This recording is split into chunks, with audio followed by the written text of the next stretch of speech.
தொடர்ந்து இந்நேரத்திற்கான தலைப்புச் செய்திகளை பார்க்கலாம்.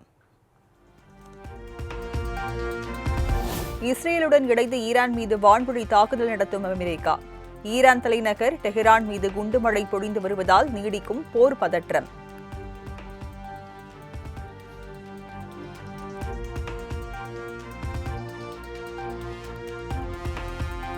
ஈரான் தலைநகர் டெஹரானில் உள்ள உயர்மட்ட தலைவர்களின் இருப்பிடங்களை குறிவைத்து தாக்குதல். இஸ்ரேல் அமெரிக்கா தாக்குதலால் ஈரான் உயர் தலைவர் அயத்துல்லா காமேனி பாதுகாப்பான இடத்திற்கு மாற்றம்.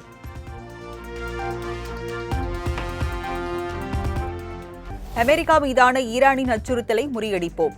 ஈரானின் ஏவுகணை தொழிற்சாலை முற்றிலும் அழிக்கப்படும் எனவும் அமெரிக்க அதிபர் டிரம்ப் திட்டவட்டம்.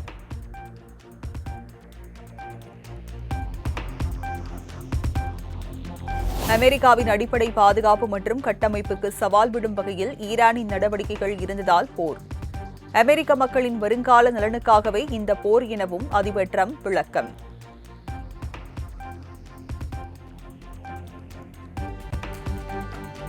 ஈரானில் உள்ள இந்தியர்கள் பாதுகாப்பு வழிமுறைகளை கடைபிடித்து விழிப்புடன் இருக்க வேண்டும். ஈரான் மீது அமெரிக்கா இஸ்ரேல் கூட்டு தாக்குதல் எதிரொலியாக மத்திய அரசு அறிவுறுத்தல்.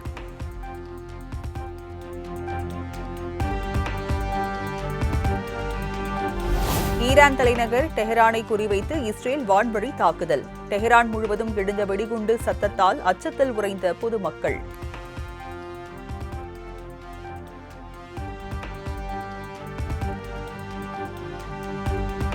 போர் பதற்றம் நீடித்து வரும் நிலையில் ஈரானில் அவசர நிலை பிரகடனம். மக்கள் பாதுகாப்பான இடங்களுக்கு செல்ல அந்நாட்டு அரசு அறிவுறுத்தல்.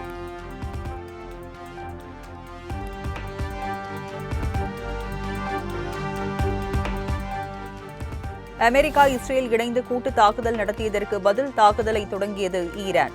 தாக்குதலை தொடங்கிவிட்டீர்கள், இனிமேல் முடிவு உங்கள் கையில் இல்லை என ஈரான் அறிக்கை.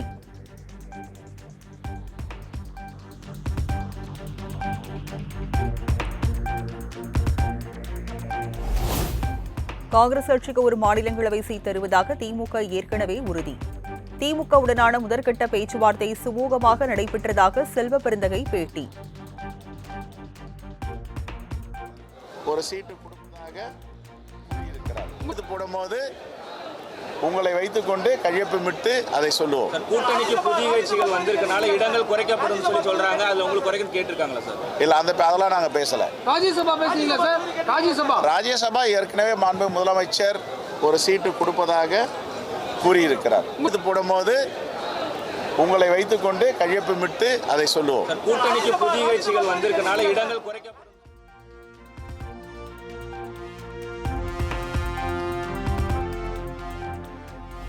திமுகவை தவிர வேறு எந்த கட்சிகளுடனும் கூட்டணி பேச்சுவார்த்தை நடத்தவில்லை.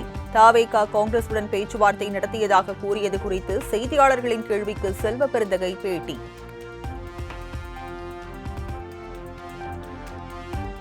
சும்மா மாத்தி மாத்தி பேசாதீங்க. அப்படிலாம் எங்கேயுமே அவர் சொல்லல. நாங்கள் பேச்சுவார்த்தை தெளிவாக சொல்லியிருக்கார்.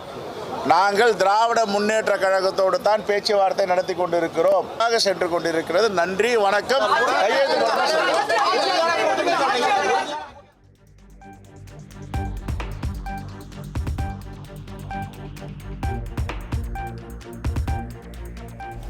வருகிற சட்டமன்ற தேர்தலில் 6 தொகுதிகளை வழங்க வேண்டும் என திமுக தலைமையிடம் கேட்டுள்ளோம். சென்னை அண்ணா அறிவாலயத்தில் திமுக தொகுதி பங்கீட்டு குழுவுடனான பேச்சுவார்த்தைக்கு பின் தவேக தலைவர் வேல்முருகன் பேட்டி. ஒரு நாடாளுமன்றத்திற்கான ஒரு இடமும் அதற்குரிய இடங்களையும் நாங்கள் கேட்டிருந்தோம். அதாவது ஒரு நாடாளுமன்றம், அதற்குரிய 6 சட்டமன்ற தொகுதிகள் வேண்டும் என்று நாங்கள் ஏற்கனவே கேட்டிருந்தோம்.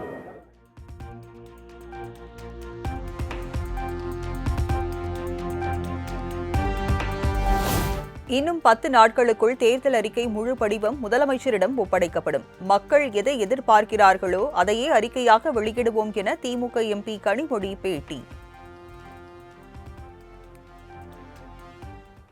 எப்ப தேர்தல் அறிக்கை இறுதி செய்யப்படும்? முதலமைச்சர் எப்ப மாற்றிக்கப்படும்? இன்னும் ஒரு 10 நாட்களுக்குள் அது முழு வடிவம் பெற்று முதலமைச்சர் அவர்களிடம் வழங்கப்படும்.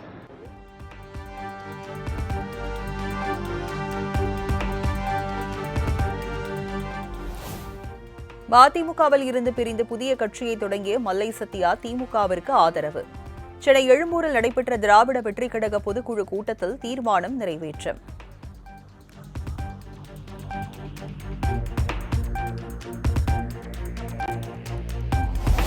இன்று இரவு சென்னை வரும் பிரதமர் மோடியை நேரில் சந்திக்கிறார் அதிமுக பொதுச் செயலாளர் எடப்பாடி பழனிசாமி.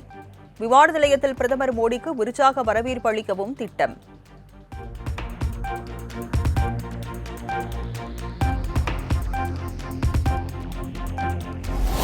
மதுரையில் இன்று இரவு அதிமுக பாஜக இடையே தொகுதி பங்கீடு பேச்சுவார்த்தை என தகவல். மதுரைக்கு வரும் பியூஷ் கோயலுடன் எஸ்பி வேலுமணி பேச்சுவார்த்தையில் ஈடுபடுவார் என தகவல்.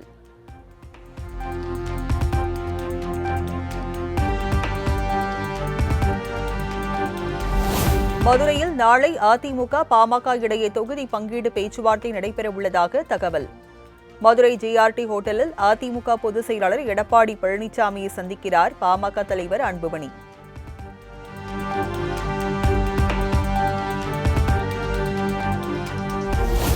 மதிமுக சார்பில் முதலமைச்சர் மு.க.ஸ்டாலினிடம் 3 கோரிக்கைகளை முன்வைத்துள்ளோம். திமுகவுடனான தொகுதி பங்கீடு பேச்சுவார்த்தைக்கு பின் மதிமுக பொதுச் செயலாளர் வைகோ பேட்டி.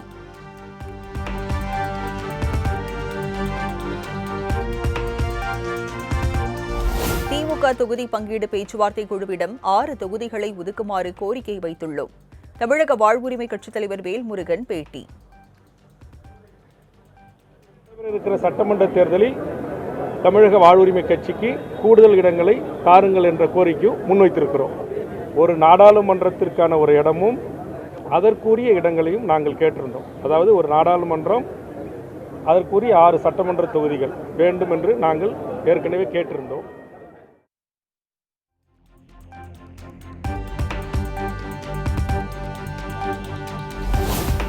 சட்டமன்ற தேர்தலில் போட்டியிடும் தொகுதிகளின் விருப்ப பட்டியலை திமுகவிடம் வழங்கியுள்ளோம்.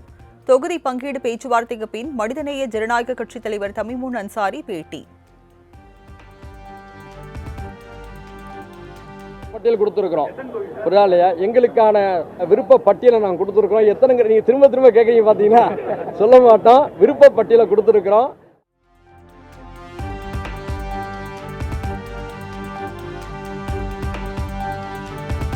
பிரதமர் மோடி வருகையை ஒட்டி மதுரையில் தேசிய ஜனநாயக பொதுக்கூட்டத்திற்கான ஏற்பாடு பணிகள் தீவிரம்.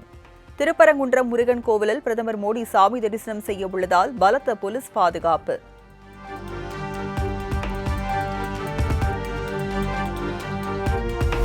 மதுரையில் தேசிய ஜனநாயக கூட்டணி சார்பில் நாளை நடக்கும் பொதுக்கூட்டத்திற்கான ஏற்பாடுகள் மும்முரம். மேடை அமைக்கப்படும் பகுதியில் மத்திய அமைச்சர் பியூஷ் கோயல் பார்வையிட்டு ஆய்வு.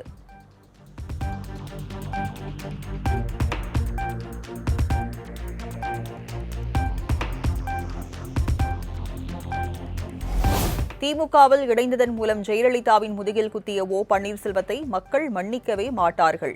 தமிழகம் வந்தடைந்த மத்திய அமைச்சர் பியூஷ் கோயல் மதுரை விமான நிலையத்தில் பேட்டி.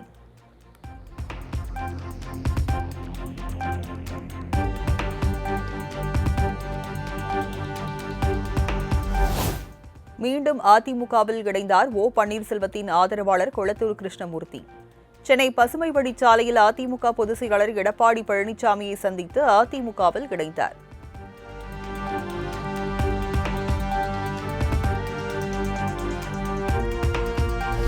தஞ்சை மாவட்டம் செங்கிப்பட்டியில் மார்ச் 4ஆம் தேதி தவேக நிர்வாகிகள் சந்திப்பு கூட்டம்.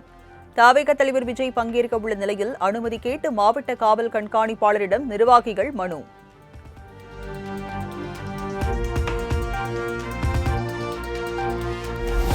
சென்னை மயிலாப்பூரில் இந்து சமய அறநிலையத்துறை சார்பில் கிராம கோயில் பூசாரிகள் மாநாடு.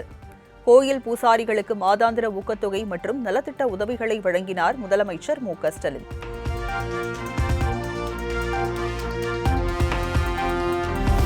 கோயில் பூசாரிகள் மாநாட்டை பார்க்கும் போது சிலருக்கு வயிற்றெரிச்சல் வரலாம். அனைத்து சாதியினரும் அர்ச்சகர் ஆகலாம் என்ற நிலையை ஏற்படுத்தியது திமுக எனவும் முதலமைச்சர் மு.க.ஸ்டாலின் பேச்சு.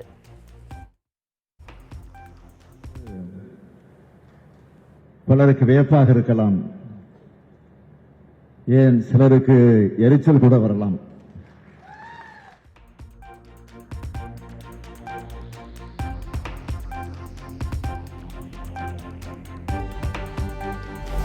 திமுக திமுகவின் 5 ஆண்டு கால ஆட்சியில் 4335 கோயில்களில் குடமுழுக்கு செய்யப்பட்டுள்ளது. 11 பெண்கள் உள்பட 41 ஓதுவார்கள் பணியமர்த்தப்பட்டுள்ளதாகவும் முதலமைச்சர் மு.க.ஸ்டாலின் பெருமிதம். தமிழ்நாட்டில் வரலாற்றிலே இல்லாத அளவுக்கு நம்ம அரசு பொறுப்பேற்ற 1759 நாட்கள்ல 4335 கோயில்கள்ல திருப்பணிகள் மேற்கொண்டு குடமுழுக்கு நடத்தப்பட்டிருக்கு.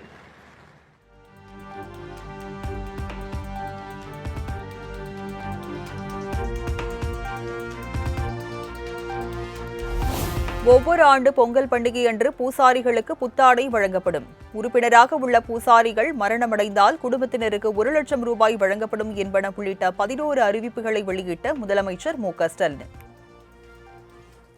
பூசாரிகளுடைய நலனுக்காக 11 புதிய அறிவிப்புகளை வெளியிட விரும்புகிறேன். முதலாவது அறிவிப்பு, ஒவ்வொரு ஆண்டும் தமிழர் திருநாளாம் பொங்கல் திருநாளுக்கு அனைத்து உறுப்பினர்களுக்கும் புத்தாடை வழங்கப்படும்.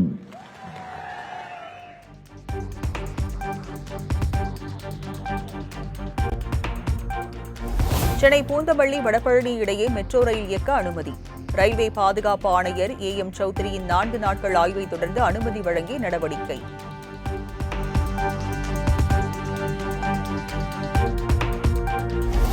சென்னை ராயப்பேட்டையில் காவலரை சரமாரியாக தாக்கிய திமுக சென்னை மேற்கு மாவட்ட துணை செயலாளர் R.N. துரை.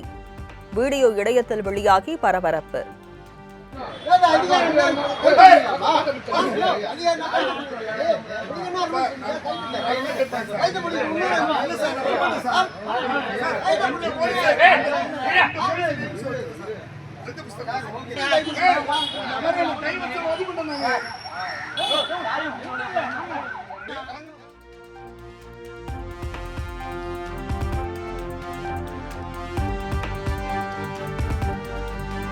தாம்பரம் அடுத்த பெருங்களத்தூரில் ஒரே தண்டவாளத்தில் 2 ரயில்கள் நேருக்கு நேர் வந்ததால் பரபரப்பு.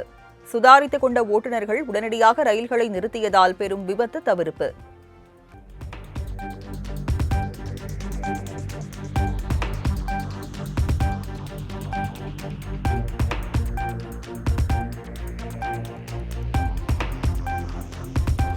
புழல் சிறை கைதிகள் வழக்கறிஞர்களை சந்திக்க கூடுதல் நேரம் ஒதுக்க கோரிய வழக்கு. தமிழ்நாடு சட்டப்பணிகள் ஆணையம் ஆய்வு செய்து அறிக்கை அளிக்குமாறு சென்னை உயர்நீதிமன்றம் உத்தரவு.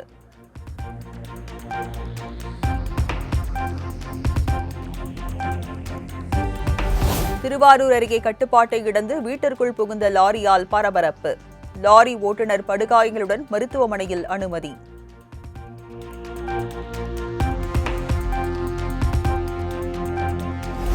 சென்னையில் ஆபரண தங்கம் ஒரே நாளில் 5200 ரூபாய் உயர்ந்து 1 சவரன் 1,24,400 ரூபாய்க்கு விற்பனை. ஈரான் மீது அமெரிக்கா, இஸ்ரேல் தாக்குதல் நடத்தி வரும் நிலையில் ஒரே நாளில் தங்கம் வெள்ளி விலை இருமுறை உயர்ந்ததால் மக்கள் அதிர்ச்சி.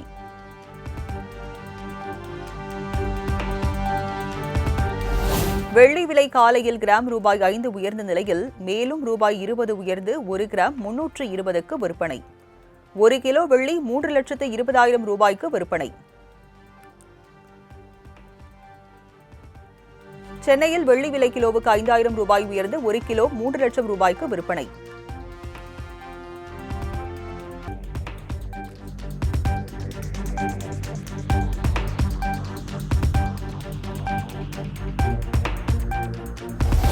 பெண்களின் ஆரோக்கியத்தை காக்க 14 வயதுடைய சிறுமிகளுக்கான கருப்பை வாய் புற்றுநோயை தடுக்கும் HPV தடுப்பூசியை இலவசமாக வழங்கும் திட்டம் பிரதமர் நரேந்திர மோடி தொடங்கி வைத்தார்.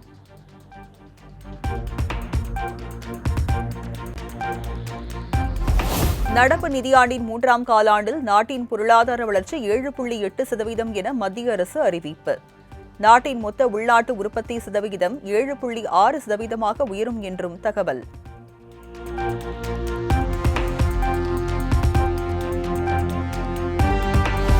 DRDO அமைப்பால் உள்நாட்டில் தயாரிக்கப்பட்ட மிகவும் குறுகிய தூர விமான எதிர்ப்பு ஏவுகணை சோதனை வெற்றி.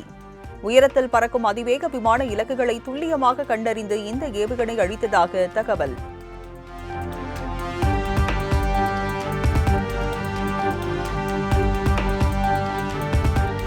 T20 உலகக்கோப்பை கிரிக்கெட் தொடரில் அரையிறுதிக்குள் நுழையுமா பாகிஸ்தான்?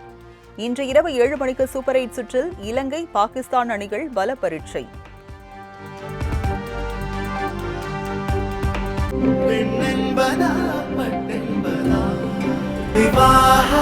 மணப்பெண்ணின் பிரத்யேகமான திருமணம் விவாஹா தி சென்னை சில்க்ஸ்.